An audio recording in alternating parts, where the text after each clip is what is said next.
صل على سيدنا ومولانا محمد وعلى سيدنا علي وسيدتنا فاطمة وسيدتنا زينب وسيدنا حسن وسيدنا حسين وعلى آله وصحبه وبارك وسلم.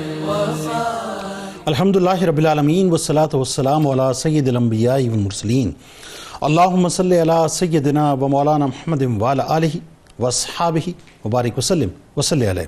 دنیا کے تمام دیکھنے والوں کو، تمام چاہنے والوں کو، تمام پیار کرنے والوں کو، اور جہاں جہاں تک اس وقت میری آواز کو سنا اور مجھے دیکھا جا رہا ہے، جنید اقبال کی جانب سے انتہائی محبت کے ساتھ السلام علیکم. ایک بار پھر ناظرین، آپ کو پر نور صبح میں صبح نور کے ساتھ میں دل کی گہرائیوں سے خوش آمدید کہتا ہوں. آئیے بلا توقف چلتے ہیں حضرت ابو انیس محمد برکت علی علیہ رحمہ کی تالیف اسماء النبی کریم صلی اللہ علیہ وآلہ وسلم سے رسول اللہ صلی اللہ علیہ وآلہ وسلم کا ایک اسم مبارک پڑھنے اور سننے کی سعادت حاصل کرتے ہیں. سیدنا الحادی صلی اللہ علیہ وآلہ وسلم، ہمارے سردار رہنمائی فرمانے والے، درود و سلام بھیجے اللہ آپ صلی اللہ علیہ وآلہ وسلم پر، آپ صلی اللہ علیہ وآلہ وسلم کے آل پاک پر اور صحابہ کرام رضوان اللہ تعالیٰ علیہم اجمعین پر. حضرت عمر فاروق رضی اللہ تعالیٰ عنہ بیان کرتے ہیں کہ میں نے رسول کریم صلی اللہ علیہ وآلہ وسلم آتے ہوئے سنا ہے کہ بے شک اللہ تعالیٰ کے بندوں میں سے کچھ بندے ایسے ہیں کہ جو نہ انبیاء ہیں اور نہ ہی شہداء ہیں، لیکن قیامت کے دن اللہ تعالیٰ کی بارگاہ میں ان کا مقام و مرتبے کی وجہ سے انبیاء کرام علیہم السلام اور شہداء ان پر رشک کریں گے. آئیے ناظرین، ایک ایسی ہی بارگاہ میں چلتے ہیں جن پر دنیا رشک کرتی ہے، اور آج انشاءاللہ موضوع ہوگا حضور غوث العظم حضرت شیخ عبد القادر جیلانی رضی اللہ تعالیٰ عنہ مظہر اوصاف مصطفیٰ صلی اللہ علیہ وآلہ وسلم. بڑا لطیف موضوع ہے، آپ نے ہمارے ساتھ رہنا ہے ناظرین. بات یہ ناظرین، غوث پاک رضی اللہ تعالیٰ عنہ کی بارگاہ وہ بارگاہ ہے جو بے مثل و بے مثال ہے، با کمال ہے، حتیٰ کہ لازوال ہے، جو نسبی اعتبار سے سادات کے گھرانے کے حسین ستارے ہیں، مگر کسبی اعتبار سے بھی مصطفیٰ کریم صلی اللہ علیہ وآلہ وسلم کے انتہائی پیارے ہیں، جن کی حیات مبارکہ نبی کریم صلی اللہ علیہ وآلہ وسلم کی حیات طیبہ کی مکمل تصویر بنی، اور جن کی ایک ایک ادائے مصطفیٰ صلی اللہ علیہ وآلہ وسلم کی تنویر بنی، جن کے اوصاف حمیدہ جداگانہ ہیں جو پیروی مصطفیٰ صلی اللہ علیہ وآلہ وسلم میں یگانہ ہیں، جن کی بارگاہ روحانی فیض کا استعارہ تھی جو بالیقین نبوی فیض کا ہی اشارہ تھی. جس طرح آقا کریم صلی اللہ علیہ وآلہ وسلم کو فکر تھی امت کو بخشوانے کی، ویسے ہی آقا کے اسلال کو فکر تھی گناہگاروں کو نیکوکار بنانے کی. جس طرح آقا کریم کے دین کے راستے میں بے انتہا آنسو بہے، ویسے ہی آقا کے اسلال نے دین کی راہ میں بے انتہا مصائب سہے. جس طرح خاتم نبوت کی آمد سے پہلے آمد کا چرچا زبان زد عام تھا، اسی طرح آقا کے اسلال کی آمد کا چرچا ان کے آنے سے پہلے عام تھا. جس طرح نبیوں میں جو مقام نبوت آقا کریم کو ملا، اسی طرح ولیوں میں وہ مقام ولایت آقا کے اسلال کو ملا. جس طرح آقا کریم کا فقر و فاقہ اختیاری تھا، اسی طرح آقا کے اسلال کا فقر و فاقہ بوجہ خودداری تھا. جس طرح شاہ و گدا سب آقا کریم کے در کے سوالی بنے، اسی طرح آقا کے یہ لال غریبوں مسکینوں یتیموں کے والی بنے. جس طرح آقا کریم کے معجزات دین کی حقانیت کی پہچان ہیں، اسی طرح آقا کے اسلال کی کرامات دین کی محافظت کا نشان ہیں. جس طرح آقا کریم گھر والوں پر شفیق و مہربان تھے، اسی طرح آقا کے یہ لال رشتوں کو نبھانے میں محبت کا نشان تھے. جس طرح آقا کریم صادق اور امین تھے، اسی طرح آقا کریم کے یہ لال صداقت کے امین تھے. جس طرح آقا کریم بردبار و حلیم تھے، اسی طرح آقا کے یہ لال بھی فطرتاً کریم تھے. جس طرح آقا کریم اللہ کے حکم سے دین کی تبلیغ کی ابتدا کی، اسی طرح آقا کے اس لال نے آقا کریم کے حکم سے امر بالمعروف و نہی عن المنکر کی ندا کی. جس طرح دین کی ترویج کے لیے آقا کریم کی خانقاہ محور بنی، اسی طرح دین کے احیاء کے لیے آقا کریم کے اس لال کی خانقاہ راہبر بنی. جس طرح آقا کریم کو ذکر و عبادت سے حد درجے پیار تھا، اسی طرح آقا کریم کے اس لال کا قلب یاد الہی میں بے قرار تھا. جس طرح آقا کریم نے بت پرستی کو دفن کر کے توحید پرستی کا پرچم بلند کیا، اسی طرح آقا کریم کے اس لال نے بھی توحید پرستی کے سامنے ہر فتنے کو بند کیا. جس طرح آقا کریم سراپائے خلق عظیم تھے، اسی طرح آقا کریم کے یہ لال بھی اعلیٰ اخلاق کے امین تھے. جس طرح علم و عرفان کی خیرات در آقا سے بٹتی تھی، اسی طرح علم و عرفان کی مجلس آقا کے اس لال کے در پہ سجتی تھی. جس طرح آقا کریم چھوٹوں پر شفقت، بڑوں کی عزت اور سلام کو عام کرتے تھے، اسی طرح آقا کے یہ لال بھی ان سنتوں کا بدرجہ اولا اہتمام کرتے تھے. جس طرح ظالم و جابر کے سامنے بھی آقا کریم کلمہ حق بلند کرتے تھے، اسی طرح آقا کے یہ لال حق بات کہنے سے کبھی نہ ڈرتے تھے. جس طرح سرور دو جہاں سراپائے عجز و انکسار تھے، اسی طرح آقا کے یہ لال بھی انتہائی ملنسار تھے. جس طرح آقا کریم مریضوں کی عیادت کرتے اور بھوکوں کو کھانا کھلاتے تھے، اسی طرح آقا کریم کے یہ لال لوگوں کی غمخواری کو سرمایہ حیات بناتے تھے. بس ناظرین یوں کہیں کہ جو مظہر اوصاف مصطفیٰ ہیں ہمارے عقیدے میں وہ غوث الورا ہیں. اللہم صلی علی سیدنا و مولانا محمد وعلی سیدنا علی و سیدتنا فاطمہ و سیدتنا زینب و سیدنا حسن و سیدنا حسین وعلى آله وصحبه وبارك وسلم. اللهم صل على سيدنا ومولانا محمد وعلى سيدنا علي وسيدتنا فاطمة وسيدتنا زینب وسیدنا حسن وسیدنا حسین وعلى آله وصحبه وبارك وسلم. نبی کریم صلی اللہ علیہ وآلہ وسلم، اب تھوڑا سا ہم چونکہ ظاہر ہے ایک آقا ہیں، ایک غلام ہیں، اور یوں کہیے کہ ایک جد ہیں، ایک آل ہیں، تو اب مماثلت تو اس اعتبار سے ہم دیکھ رہے ہیں کہ وہ جو رنگ ہے وہ رنگ نظر آ رہا ہے.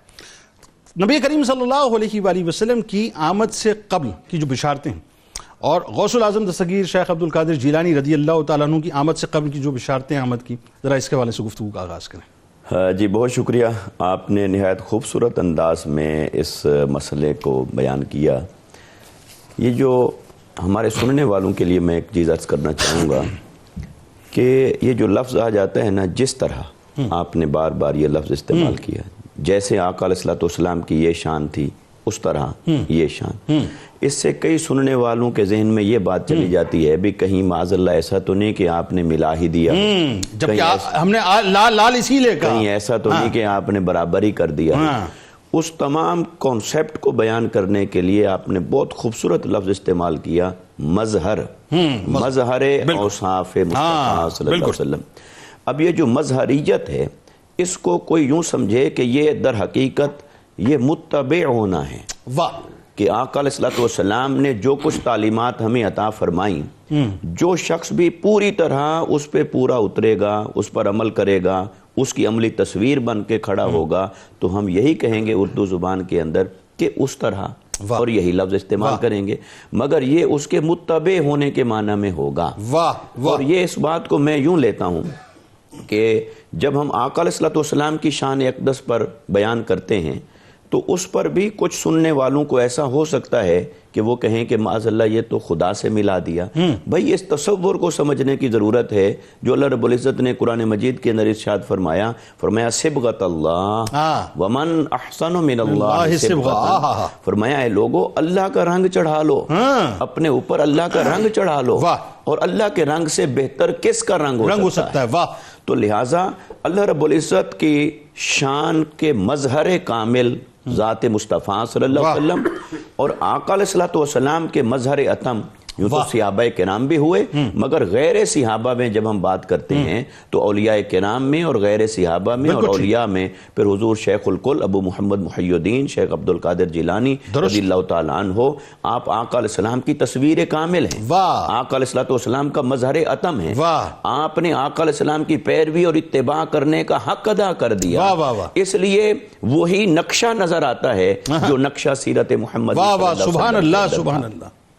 لہٰذا جب ہم اس کو دیکھتے ہیں اس خاص اینگل میں کہ آقا علیہ الصلوۃ والسلام کو اللہ رب العزت نے یہ شان عطا فرمائی کہ آپ کے آنے سے پہلے ہی آپ کے ذکر کی دھوم مچا دی, آپ کی تشریف آوری سے پہلے ہی آپ کی بشارات کا چرچا ہو گیا, اور یہ کام اللہ رب العزت نے انبیاء کرام سے لیا. آقا علیہ السلام سے قبل انبیاء کرام جو تشریف لائے ان کے ذمہ تھا کہ آپ نے اپنی امتوں کو یہ اعلان بشارت ضرور فرماتے رہنا ہے کہ انی مبشرم برسول یاتی من بعد اسمہ احمد, میرے بعد رسول آنے والے ہیں جن کا نام احمد ہے اور میں ان کی بشارت دے رہا ہوں, دیکھو ان کی پیروی کرنا. تو آقا علیہ الصلوۃ والسلام کی بشارت دینے والے انبیاء کرام تھے, اور چونکہ حضور غوث العظم رضی اللہ تعالیٰ عنہ یہ مقام ولایت میں سب سے عظیم رتبے پر فائز ہوئے, تو آپ کی بشارت خود مصطفیٰ نے بھی دی اور آپ کی بشارت اولیاء بھی دیتے رہے. حضور شیخ عبد القادر جیلانی رضی اللہ تعالیٰ عنہ, آپ کے بارے میں ایک تو خود حضور تاجدار کائنات صلی اللہ علیہ وسلم نے خواب کے اندر آپ کے والد اور آپ کی والدہ دونوں کے بارے میں روایات ہیں کہ ان کو خواب میں بشارت عطا فرمائی کہ آپ کی گود میں میرا ایک ایسا بیٹا تشریف لانے والا ہے جو اپنے دور کے اندر یکتا ہوگا, وہ فردیت کے مقام پر اور ان جیسا کوئی نہیں ہوگا. اور اسی طرح پھر جب آپ کی ولادت بعد سعادت سے قبل کے واقعات کو ہم دیکھتے ہیں تو امام حسن عسکری رحمۃ اللہ تعالی علیہ ان کے اقوال بھی ملتے ہیں, حضرت اویس کرنی کے اقوال بھی ملتے ہیں آپ کی آمد کے حوالے سے, آپ کی آمد کے حوالے سے, آپ کی بشارت کے حوالے سے, اور اس میں حضرت شیخ ابو بکر کے اقوال بھی ملتے ہیں. اور سب سے معروف اور مستند واقعہ جس کو ہمارے کافی اکابرین اور مورخین نے بیان کیا وہ حضرت جنید بغدادی رضی اللہ تعالیٰ عنہ کا ہے کہ آپ کا زمانہ حضور غوث العظم سے پہلے کا ہے, تو آپ اپنی مسند پر تشریف فرما تھے, اور آپ کو جب اللہ رب العزت نے قرب میں خاص بلندی عطا فرمائی اور مشاہدہ عطا فرمایا تو آپ کے دل میں خیال آیا کہ شاید مجھ سے قبل اور میرے بعد ایسا مقام اور کسی کو عطا نہیں ہوگا. تو آپ پر حضور غوث العظم رضی اللہ تعالیٰ عنہ کی روح مبارک جلوہ گر ہوئی, اور آپ نے جب ان کی شان کو دیکھا, ان کی روح کو دیکھا کہ وہ کتنی بلند اور بالا ہے, تو آپ پکار اٹھے. آپ نے فرمایا, بلکہ آپ بے ہوشی کے عالم میں تھوڑا زمین پر تشریف فرما ہوئے, اور پھر جب آپ افاقہ ہوا تو آپ نے فرمایا میرے بعد ایک ایسی ہستی تشریف لانے والی ہے, ان کا نام عبد القادر ہوگا, مسکن بغداد ہوگا, اور ان کو یہ اذن ہوگا کہ وہ یہ زبان سے کہیں کہ میرا قدم تمام اولیاء کی گردن پر. واہ واہ کیا خوبصورت ابتدا ہے صاحب. آئیے صاحب ایک اور سوال آپ کے سامنے اب رکھتے ہیں. جس طرح نبی کریم صلی اللہ علیہ وآلہ وسلم گناہ گاروں کے گناہ بخشوانے میں حریص ہیں, بس سرکار تو یہ چاہتے ہیں نا کہ ہم کسی طرح سے پاک صاف ہو جائیں, ہم مطہر ہو جائیں, تاکہ کل بروز محشر ہمارا داخلہ جو ہے وہ جنت میں ہو جائے. اچھا, اسی طرح سے سرکار علیہ السلام کی یہ آل, یہ پیارے, یہ لاڈلے, یہ راج دلارے حضور غوث العظم دستگیر حضرت شیخ عبد القادر جیلانی رضی اللہ تعالیٰ عنہ بھی گناہ گاروں کو راہ راست پر لانے میں حریص نظر آتے ہیں. ذرا بتائیے اس حوالے سے. بسم اللہ الرحمن الرحیم. بہت شکریہ. حضور سیدنا شیخ عبد القادر جیلانی نور اللہ مرقدہ, آپ کی شان یہ ہے کہ آپ نے اپنا تعارف خود کروایا قصیدہ غوثیہ میں, اپنا تعارف خود کروایا, اور آپ پر جو اللہ تعالیٰ کے انعامات ہیں ان کو آپ نے ذکر فرمایا. پہلی بات تو آپ یہ فرماتے ہیں جو ہمارے موضوع سے متصل ہو جائے, جو ہمارا موضوع ہے فرماتے ہیں وَكُلُّ وَلِيٍّ لَهُ قَدَمُ وَإِنِّي عَلَى قَدَمِ النَّبِيِّ بَدِّ الْكَمَالِ، کہ اللہ تبارک و تعالیٰ کا ہر ولی کسی نہ کسی نبی کے قدم پر ہوتا ہے، یعنی ان سے اکتساب فیض کر کے زندگی گزار رہا ہوتا ہے اور انہی سے فیض لے کر وہ آگے چل رہا ہوتا ہے۔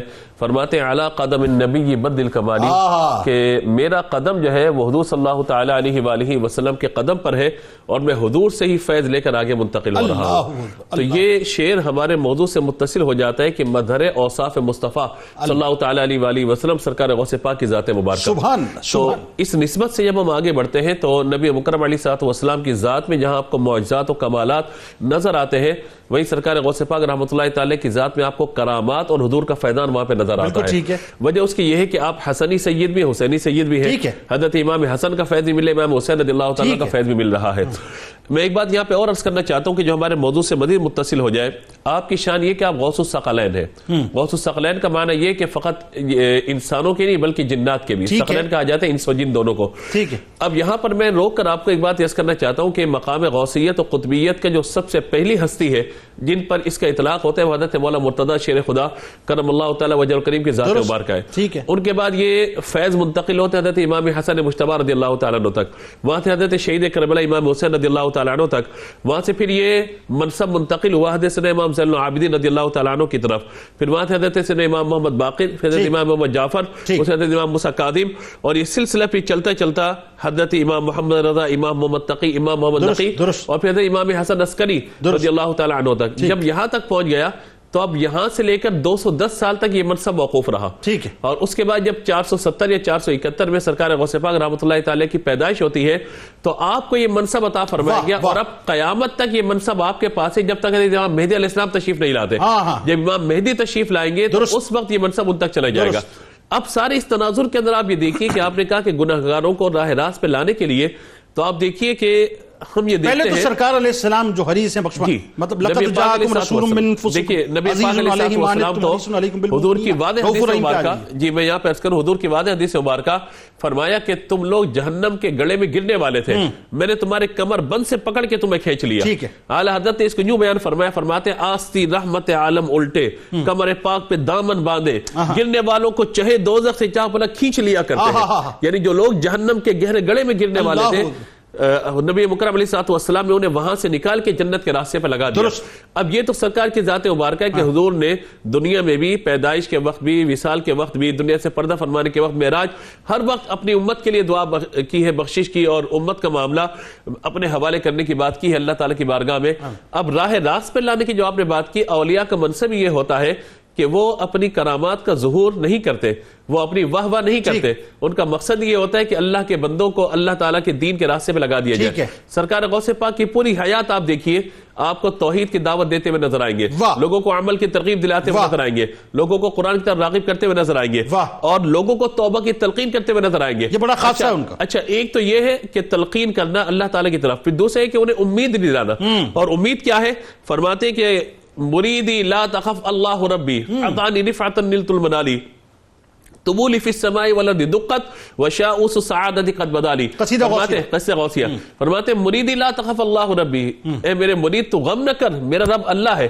یعنی جب اللہ تبارک و تعالی میرا اور تمہارا رب ہے، پھر تمہیں پریشان نہیں ہونا چاہیے، تم توحید پرست رہو، اپنے ایمان کی سلامتی کے لیے دعا کرتے رہو، ایمان کے ساتھ جب تم دنیا سے تم جاؤ گے، اللہ تعالیٰ تمہیں اپنی رحمت سے جنت عطا فرمائے گا۔ یعنی کہیں یہ کلیم غوث پاک نے نہیں کیا کہ میں ہوں، یعنی لوگ مسکنسپشن پیدا کرتے ہیں، مرید کو موڑ دیا اللہ کی طرف۔ اولیاء کا کام ہی ہے اللہ تعالیٰ کے توحید کی طرف لے کر جانا۔ اور اگر آپ کے مباحث کی طرف جس طرح حضرت انشاءاللہ گفتگو کریں گے علمی مقام پر، آپ دیکھیے کہ آپ قال سے جب حال کی طرف پلٹتے تھے، تفاسیر بیان کرنے کے بعد جب حال کی طرف جاتے تھے تو آپ ذکر کیا کرتے تھے؟ لا الہ الا اللہ، اور کہا جاتا ہے لفظ الا اللہ کی ذکر نفی اثبات جب آپ بیان کرتے تھے اور ذکر ہوتا تھا لوگ اپنے کپڑے پھاڑ دیتے تھے۔ بتائیے لا الہ الا اللہ اس میں غوث پاک کا نام ہے یا اللہ کا نام ہے؟ یہ سمجھنا چاہیے لوگوں کو۔ اچھا ایک بات لقد جاءکم پہ آ جائیے ذرا سا، وہ جو سرکار علیہ السلام کا حدیث سنا قرآن بیان کرتا ہے، اور یہ وصف جو ہے سرکار غوث اعظم میں نظر آتا ہے وہ بتائیے. دیکھیں دونوں میں مماثلت اس اعتبار سے کہ نبی پاک علیہ الصلوۃ والسلام تو ظاہر ہے کہ اللہ تبارک و تعالیٰ کی صفات کے مظہر ہے، اور اللہ تبارک و تعالیٰ نے اپنے بندوں کو پیدا کیا تو اللہ تبارک و تعالیٰ چاہتا ہے کہ وہ اس کی اطاعت و فرما برداری کرے تاکہ اللہ تعالیٰ انہیں جنت عطا فرمائے. میرے آقا صلی اللہ تعالیٰ علیہ وآلہ وسلم اسی اعتبار سے چاہتے ہیں کہ لوگ جنت کی طرف جائیں. سرکار غوث پاک رحمۃ اللہ تعالیٰ علیہ کا منصب چونکہ مقام غوثیت و قطبیت ہے، اس کے ساتھ ساتھ مخلوق خدا سے ہمدردی بھی ہے آپ کو. وہ بھی چاہتے ہیں کہ میرے نانا جان کی جو امت ہے وہ جنت کی طرف راغب ہو جائے، نہ کہ وہ جہنم کی طرف جائے. میں آپ کے ایک دو فرامین آپ کے سامنے عرض کر دیتا ہوں. ایک تو آپ نے یہ یقین دلایا فرماتے ہیں کہ جو میرا مرید ہے بغیر توبہ کے نہیں مرے گا. اس کا مطلب یہ ہے کہ جو سرکار غوث پاک سے نسبت رکھتا ہے فرمایا کہ وہ توبہ کے بغیر نہیں مرے گا. یہ بخشوانے والی بات ہے. سبحان اللہ. اعلیٰ رحمۃ اللہ تعالی علیہ سے سوال ہوا کہ جو شخص سرکار غوث پاک کو ماننے والا ہے مگر اسے بیعت نہیں کی ہے، اسے کسی بیعت نہیں کی مگر غوث پاک کو ماننے والا ہے، اس کے لیے کیا ہے؟ فرمایا بے فکر رہیے، جو بھی سرکار غوث پاک کا ماننے والا ہے حضور غوث پاک نے خود یہ فرما دیا تھا جو میرا چاہنے والا میرے مریدوں میں شامل ہے. سبحان اللہ. فرماتے کوئی ایسا ہے ہی نہیں جو ان کے مریدوں میں شامل نہ ہو. یعنی دل کے اندر اگر محبت ہے اور دنیا میں وہ کہیں بھی رہتا ہے، سرکار غوث اعظم رضی اللہ اعلیٰ حضرت کا ایک مصرع پڑھ دوں. یعنی سرکار غوث پاک کا یہ فرمان بھی ہے، کسی نے پوچھا تھا آپ سے کہ آپ کے مریدین میں نیک بھی ہوں گے گناہگار بھی ہوں گے، تو آپ نے فرمایا کہ میں گناہگار جو ہے وہ میرے لیے اور میں اپنے نیک مریدین کے لیے. واہ. جب یہ بات آپ نے فرمائی تو اعلیٰ رحمۃ اللہ تعالی علیہ نے اس کو اپنے مقطع کے اندر یوں شامل کیا، فرماتے اے رضا یوں نہ بلک تو نہیں جید تو نہ ہو، اے رضا یوں نہ بلک تو نہیں جید تو نہ ہو، سید جید ہر دہر ہے مولا تیرا. واہ واہ واہ واہ. سید صاحب آپ کی جد کی بات ہو رہی ہے، آئیے ذرا تھوڑا سا آپ بھی حصہ ڈالیے اس میں کہ نبی کریم صلی اللہ علیہ وآلہ وسلم نے ظاہر مدینہ پاک میں مسجد نبوی کی صورت میں جو پہلی نبوی خانقاہ کی بنیاد رکھی ہے، حضور غوث الاعظم دستگیر رضی اللہ تعالیٰ عنہ نے اسی طرز پر قادری خانقاہ کی بنیاد رکھی. ٹھیک ہے، ظاہر آل ہیں اور وہی فالوئنگز. اسی طرح نبی کریم صلی اللہ علیہ وسلم بحیثیت معلم مبعوث ہوئے اور سرکار غوث اعظم رضی اللہ تعالیٰ عنہ کا جو علمی فیضان ہے وہ لاکھوں لوگوں تک پہنچا، اور خاص طور پہ علم سے آپ کا بڑا شغف تھا کہ علم حاصل کرتے کرتے کرتے میں قطبیت کے مقام پہ پہنچا اور اللہ نے میری مدد فرمائی. رائیے آغاز کی. بسم اللہ الرحمن الرحیم. اللہم صلی وسلم وبارک علی سیدنا و مولانا محمد وعلی آلہ وآل بیتہ واصحابہ اجمعین. جزاک اللہ جنید بھائی.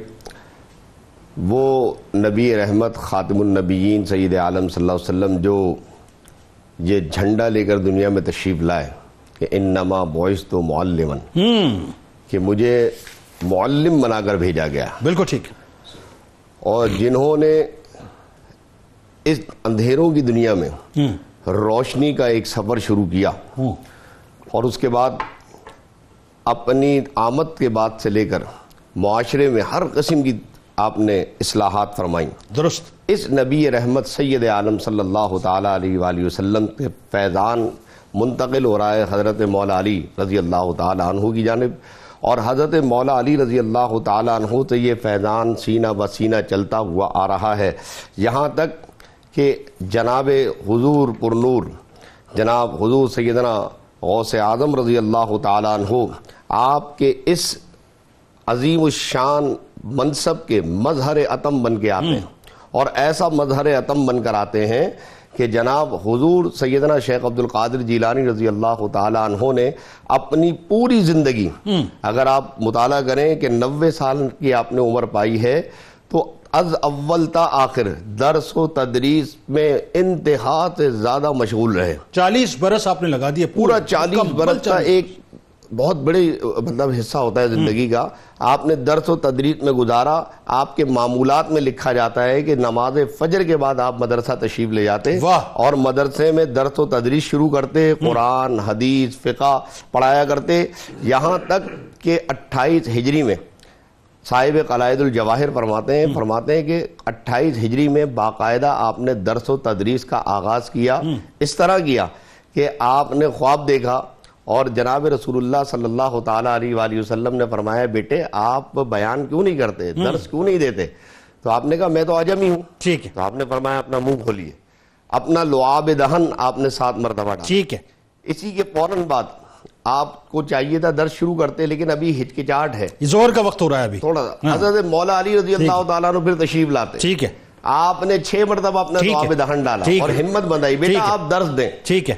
اس کا نتیجہ یہ ہوا جنید بھائی کہ جب آپ نے 528 ہجری میں درس و تدریس کا باقاعدہ مسند لگا کے شروع کیا ہے تو دنیا کی تاریخ میں یہ لکھا ہوا ہے کہ حضور غوث اعظم رضی اللہ تعالیٰ عنہ معلم کائنات کے ایسے مظہر اتم ثابت ہوئے کہ 500 سال تک آپ کا وہ مدرسہ دنیا کی ٹاپ موسٹ ون یونیورسٹی میں شمار. سبحان اللہ. اور کمال دیکھیں آپ کہ معلم اعظم مدینہ شریف میں تشریف فرما اور ان کی آل جو ہے بغداد میں موجود ہیں.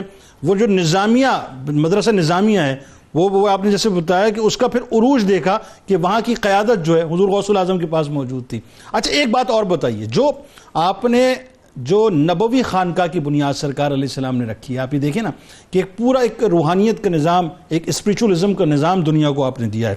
آپ وہی پرتاؤ نظر آتا ہے سرکار غوث اعظم میں کہ جب آپ نے قادری خانقاہ کی بنیاد رکھی ہے تو انداز سارا وہی تھا. وہ بتائیے ذرا. وہی علم کا فیضان, ایک تو شرعی علم, صرف علم نہیں, روحانیت کا بھی فیضان. میں وہی عرض کر رہا ہوں, ایک تو علم کا فیضان ہے جو شرعی ہے, لیکن اس کے بعد جو آپ نے روحانی علم کا سفر شروع کیا ہے کہ جیسا کہ کتابوں میں آتا ہے, علماء لکھتے ہیں کہ جناب جب قال سے حال کی طرف آتے, وہ ایک مرتبہ اپنے صاحبزادے سے آپ نے فرمایا نا, عبدالرزاق جیلانی رحمۃ اللہ تعالیٰ علیہ خطاب فرما رہے ہیں, بڑا طویل خطاب کیا. تو خطاب کے بعد دیکھا کہ صاحبزادے کے چہرے کے اوپر جو ہے کچھ ملال سا ہے. پوچھا کیا بات ہے؟ کہا میں نے خطاب تذبذب میں مبتلا ہے. کچھ عجیب و غریب کی بات یہ ہے کہ کچھ رزلٹ نہیں آیا سامنے. تو حضرت غوث اعظم رضی اللہ تعالیٰ عنہ نے اپنے بیٹے کو جو نصیحت فرمائی بڑی شاندار. آپ نے فرمایا بیٹے بات یہ ہے کہ تم جب گفتگو کرتے ہو تو تم اپنا آپ سامنے رکھ کے گفتگو کرتے ہو. ہم جب گفتگو کرتے ہیں تو ہم اپنے سامنے نبی اکرم صلی اللہ تعالیٰ علیہ وآلہ وسلم کو سامنے رکھتے ہیں, اپنی ذات کو فنا کر دیتے ہیں, وہ قال میں نہیں بلکہ حال میں گفتگو کرتے ہیں. اور جب ہم حال میں گفتگو کرتے ہیں تو پھر اللہ تبارک و تعالیٰ لوگوں کے دلوں کو ہمارے لیے مسخر. اچھا ایک اور بات دیکھیے, سرکار علیہ السلام نے جس طرح ایک پورا میکینزم بنایا, یعنی جو تزکیہ نفس کے حوالے سے, اصلاح اعمال کے حوالے سے, جھوٹ نہیں بولنا, غیبت نہیں کرنی, چغلی نہیں کرنی, وعدہ خلافی نہیں کرنی, بے شرمی بے حیائی سے دور رہنا ہے, حلال و حرام کی تمیز رکھنی ہے. یعنی ایک پورا نظام آپ نے اپنی خانقاہ کے اندر مرتب کیا کہ جس میں اصلاح نفس کے حوالے سے, اصلاح اعمال کے حوالے سے ایک پورا کوڈ آف کنڈکٹ تھا. آپ کو وہی ریپلیکا جو ہے حضور غوث الاعظم کی خانقاہ میں نظر آئے گا. یہ اس بارے میں بتائیے نا. یہی نہیں بلکہ اس کے ساتھ ایک جملہ اور اضافہ کر دوں کہ عسکری حوالے سے بھی ہم دیکھتے ہیں کہ حضور غوث اعظم رضی اللہ تعالیٰ تو ذاتی مطلب اصلاح ہے. آپ نے عسکری حوالے سے بھی ہم دیکھتے ہیں کہ آپ نے اپنے طلبہ میں وہ روح پھونک دی کہ حضرت شیخ موفق الدین رحمت اللہ تعالیٰ علیہ جناب صلاح الدین ایوبی کے ایڈوائزر ثابت. اللہم صلی علی سیدنا و مولانا محمد وعلی سیدنا علی و سیدتنا فاطمہ و سیدتنا زینب و سیدنا حسن و سیدنا حسین وعلی آلہ و صحبہ و بارک وسلم. اللہم صلی علی سیدنا و مولانا محمد وعلی سیدنا علی و سیدتنا فاطمہ و سیدتنا زینب و سیدنا حسن و سیدنا حسین وعلی آلہ و صحبہ و بارک وسلم. آگے بڑھاتے ہیں بات کو صاحب. جو نبی کریم صلی اللہ علیہ وآلہ وسلم کی ذات مقدسہ, ظاہر اللہ کی شان کن فیکون کی مظہر, اور یہاں پہ ایک بات اور دیکھنے میں ملتی ہے کہ حضور غوث الاعظم دستگیر حضرت شیخ عبدالقادر جیلانی رضی اللہ تعالیٰ عنہ کی ہستی بھی اسی شان کی مظہر نظر آتی ہے. اسی طرح نبی کریم صلی اللہ علیہ وآلہ وسلم سے معجزات کثیرہ کا ظہور ہوا. حضور غوث الاعظم دستگیر حضرت شیخ عبدالقادر جیلانی رضی اللہ تعالیٰ عنہ سے کرامات کثیرہ کا ظہور ہوا. بتائیے اس حوالے سے. جی بہت شکریہ. چونکہ آج ہمارا موضوع ہے کہ آپ مظہر اوصاف مصطفیٰ صلی اللہ علیہ وسلم, جی, اور یہ دیکھیے کہ انبیاء کرام میں حضور تاجدار کائنات صلی اللہ علیہ وسلم کو سب سے بلند رتبہ اس لیے حاصل ہے کہ اللہ رب العزت کی زیادہ سے زیادہ شانوں کا اظہار حضور کی ذات میں آ کر ہوا. سبحان اللہ. ایسے ہی آقا علیہ الصلوۃ والسلام کی صفات اور شانوں کا ظہور جس ولی کی ذات میں سب سے زیادہ ہوگا وہی مظہر عتم کہلائے. واہ واہ واہ واہ. تو لہٰذا جو مظہر عتم ہوگا اور متبع کامل ہوگا واہ. وہی رتبے اور درجے میں سب سے اعلیٰ سبحان ہوگا. اللہ. کیا اچھا جملہ, کیا تو اچھا. حضور شیخ عبد القادر جیلانی رضی اللہ تعالیٰ عنہ ہو, جیسے تھوڑی دیر قبل حضرت نے بیان فرمایا کہ آپ قدم مصطفیٰ صلی اللہ علیہ وسلم پر ہیں, لہٰذا آپ کے اوصاف کا ظہور آپ کی شخصیت میں سے ہو رہا ہے. واہ. جیسے آقا علیہ السلام حریص, آپ بھی حریص, اور حریص اس لیے کہ زیادہ سے زیادہ لوگ ہدایت کی طرف آئیں, سبحان اللہ. اسی جذبے کو کہتے ہیں. اور یہی آقا علیہ السلام کی ذات میں بدرجہ عتم موجود تھا. اپنی ذات کے لیے کچھ نہیں کہ اللہ رب العزت نے فرمایا کہ حبیب کہیں ایسا نہ ہو کہ اس غم میں آپ اپنی جان ہی گھلا بیٹھیں اللہ کہ یہ کافر مسلمان کیوں نہیں ہوتے, اللہ اکبر, میں ان کو جنت کی طرف کھینچتا ہوں اور یہ کدھر جا رہے ہیں. تو ایسے ہی حضور غوث العظم رضی اللہ تعالیٰ عنہ, آپ جب لوگوں کے فسق و فجور کو دیکھتے تو وہی شان آقا علیہ الصلوۃ والسلام کی رحمت والی وہ آپ کے اندر آتی ہے اور آپ ان کو واعظ و نصیحت کرتے. پھر جس کو کھینچنا ہوتا خلیفہ وقت کو تو آپ کھینچتے, وہ بھی مقصود یہ نہیں ہوتا تھا کہ اپنی ذات کا بڑا پن ظاہر فرماتے, بلکہ اسے ہدایت کی طرف لانا مقصود ہوتا تھا. اور آپ کے ہدایت کی طرف لانے کا جذبہ لوگوں کو یہ یہاں تک پہنچا کہ کم و بیش 1,00,000 سے زیادہ فاسق لوگوں نے آپ کے ہاتھ پر توبہ کی. درست. اور یہ اس حریص ہونے کا مظہر بنتا ہے. اور کم و بیش 5,000 لوگوں نے, غیر مسلم لوگوں نے آپ کے دست مبارک پر کلمہ پڑھا. اور وہ کیوں؟ یہ جو معجزہ اور کرامت ہوتا ہے, پہلے کن فیکون پہ آ جائیں. معجزہ اور کرامت جو ہوتا ہے وہ بھی اسی لیے ہوتا ہے کہ وہ جو سامنے والا ہے اس کی توجہ کو ڈائیورٹ کرنا ہوتا ہے. وہ جو کسی اور زوم میں بیٹھا ہے, کسی اور خیال میں محو ہے اور کسی اور طرف جا رہا ہے, اس کو جھٹکے سے کھینچنا ہے. معجزہ بھی اسی مقصد کے لیے ہوتا ہے اور کرامت بھی اسی مقصد کے لیے ہوتی ہے. اب معجزہ اور کرامت آقا علیہ الصلوۃ والسلام کو اللہ رب العزت نے یہ شان عطا فرمائی تو یہ چلا تو سب وہیں سے. اللہ کی قدرت, نبی کا معجزہ, ولی کی کرامت. واہ. اللہ کی قدرت میں کن فیکون نظر آئے گا, واہ. نبی کے معجزہ میں کن فیکون کا ریفلیکشن ہوگا, یہ مماثلت ہے بنیادی طور پر. اور ولی کی کرامت کے اندر بھی وہی کن فیکون کا سبحان اللہ, سبحان اللہ, مظہریت ہوگی.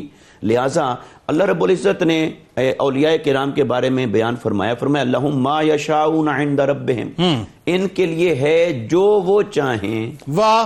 یہ نہیں کہا جو وہ مانگیں وہ ان کو مل جاتا ہے, فرمایا جو وہ چاہیں. تو چاہنا تو دل سے ہوتا ہے. اور بعض لوگوں نے کہا کہ یہ صیغہ مضارع کا ہے تو اس سے مراد جنت ہے. نہیں, جو جنت میں شان عطا ہوگی وہ دنیا میں عطا ہو چکی ہے. لہٰذا آقا علیہ الصلوۃ والسلام کے معجزات کثیرہ کس وجہ سے ظاہر ہوئے کہ جب کوئی کافر ایسے کفر کی شدت پہ کھڑا ہوتا تھا اس کے لیے معجزہ ظاہر فرماتے اور اس کا قبلہ درست ہو جاتا. تو حضور شیخ عبد القادر جیلانی رضی اللہ تعالیٰ عنہ نے بھی کئی بار ایسی کرامات کا ظہور فرمایا. مثلا شیخ علی بن الحیتی, آپ کی مجلس میں بیٹھے تھے اور آپ کو غنودگی آ گئی. حضور غوث العظم رضی اللہ تعالیٰ عنہ اپنے مسند اور آ کر ان کے سامنے کھڑے ہو گئے ہاتھ باندھ کے. جب انہوں نے آنکھ کھولی اور دیکھا کہ حضرت سامنے کھڑے ہیں تو وہ بھی سمجھ گئے. انہوں نے کہا کہ کیا دیکھا؟ کہا آپ کو کیا آقا علیہ السلام کی ابھی خواب میں زیارت ہوئی ہے؟ کہا ہاں. تو یعنی وہ صاحب کشف اور صاحب حال ہو گئے. ایسے ہی آپ کے شیخ عمر بزاز آپ کے ساتھ جمعہ کے سفر پہ جا رہے تھے, دیکھا کہ وہ کوئی مصافحہ نہیں کر رہا.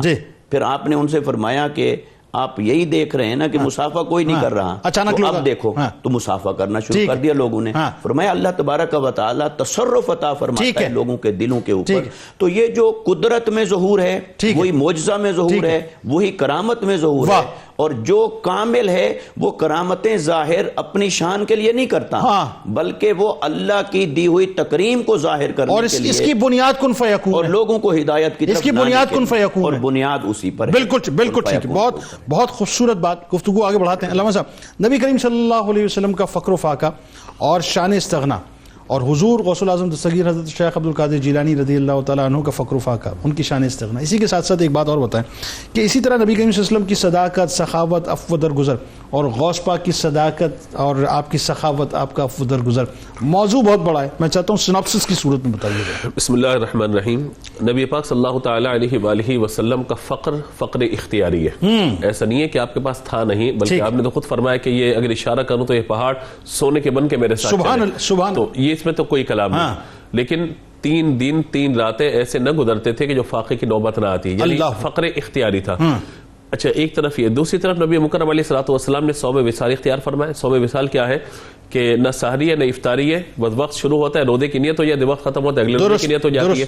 تو حضور صلی اللہ تعالیٰ علیہ وآلہ وسلم کو دیکھ کے جب صحابہ نے یہ عمل شروع کیا تھا تو حضور نے ان کو دیکھا، ان کی طبیعتیں جو ہے وہ کیفیتیں خراب ہونا شروع ہوئی، ان پر جو ہے کمزوری غالب آئی، تو حضور نے پوچھا تھا ان سے کہ یہ کیا کیا تم نے؟ تو انہوں نے کہا کہ حضور آپ کو ہم نے روزہ رکھتے ہوئے دیکھا تو ہم نے کہا ہم بھی روزہ رکھیں۔ تو نبی مکرم علیہ الصلوۃ والسلام نے اس وقت ارشاد فرمایا تھا ایکم مثلی، تم میں سے کون میری طرح ہے کہ میں اپنے رب کے پاس کھاتا ہوں یا میرا رب مجھے کھلاتا اور پلاتا ہے۔ اس کا مطلب یہ کہ تم میں سے کوئی میری طرح نہیں، تم میں سے کوئی میری مثل جو ہے وہ نہیں ہو سکتا۔ تو یہاں حضور صلی اللہ تعالیٰ علیہ وآلہ وسلم نے یہ فرمایا، فقر اختیاری اور صوم وصال کے باوجود نبی پاک علیہ الصلوۃ والسلام کی یہ کیفیت۔ اب سرکار غوث پاک رحمۃ اللہ تعالیٰ علیہ کا معاملہ یہ ہے، لوگ کہتے ہیں کہ کوئی بندہ 1 سال تک کیسے بغیر کچھ کھائے رہ سکتا ہے، آج سائنس سے کہتی ہے بغیر پیے کیسے رہ سکتا ہے۔ ہم نے کہا جب جسم روح بن جاتا ہے نا تو روح کو کھانے پینے کی ضرورت نہیں ہوتی، روح کی غذا اللہ کا ذکر ہے، روح کی غذا اللہ تبارک و تعالیٰ کے کلام کی تلاوت ہے۔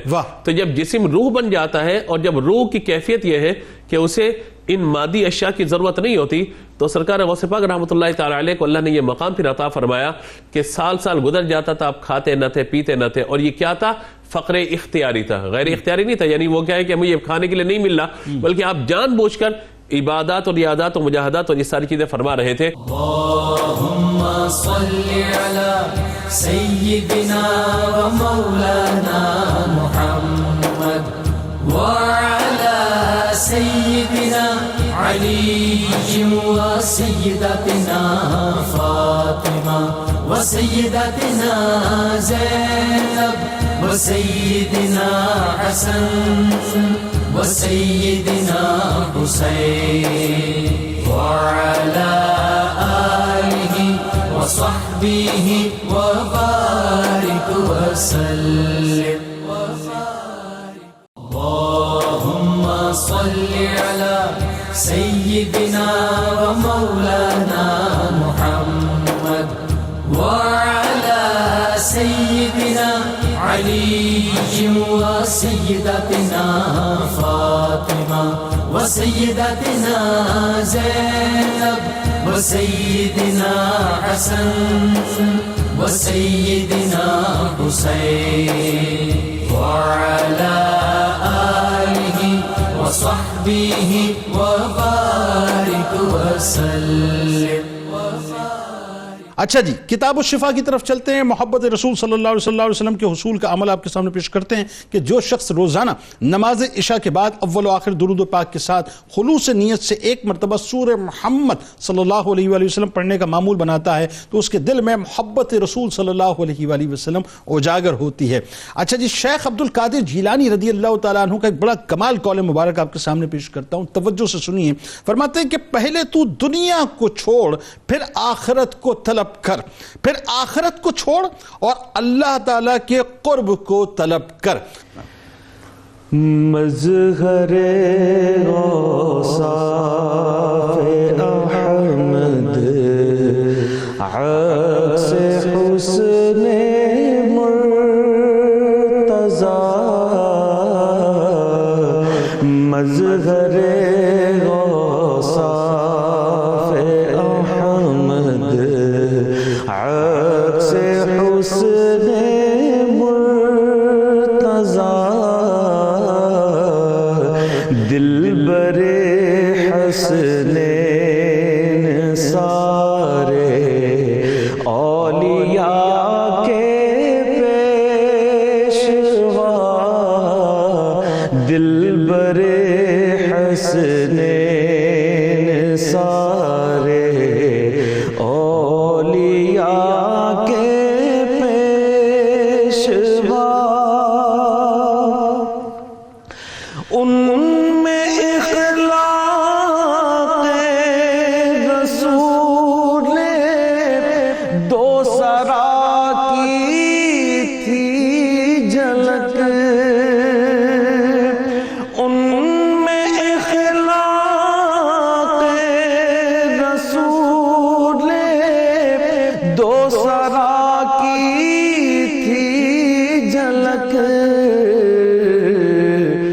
اسوہ سرکار ہی پیش نظر رکھا صدا، اسوہ سرکار ہی پیش نظر رکھا صدا، ان کی شان میں دل نوازی جس نے دیکھی ایک نظر، ان کی شان میں دل نوازی جس نے دیکھی ایک نظر، ہو گیا سو جان سے غوث الورا پر وہ فدا، ہو گیا سو جان سے غوث الورا پر وہ فدا، دل برے حسنین سارے اولیاء کے پیشوا، اور علم و فضل و زہد و تقوی میں وہ ساجد فرد تھے، علم و فضل و زہد و تقوی میں وہ ساجد فرد تھے، ان کے اوصاف حمیدہ ہے زمانہ مانتا، ان کے اوصاف حمیدہ ہے زمانہ مانتا، مظہر اوصاف احمد عکس حسن مرتضی، اللهم صل على سيدنا ومولانا محمد وعلى سيدنا علي وسيدتنا فاطمة وسيدتنا زينب وسيدنا حسن وسيدنا حسين وعلى آله وصحبه وبارك وسلم.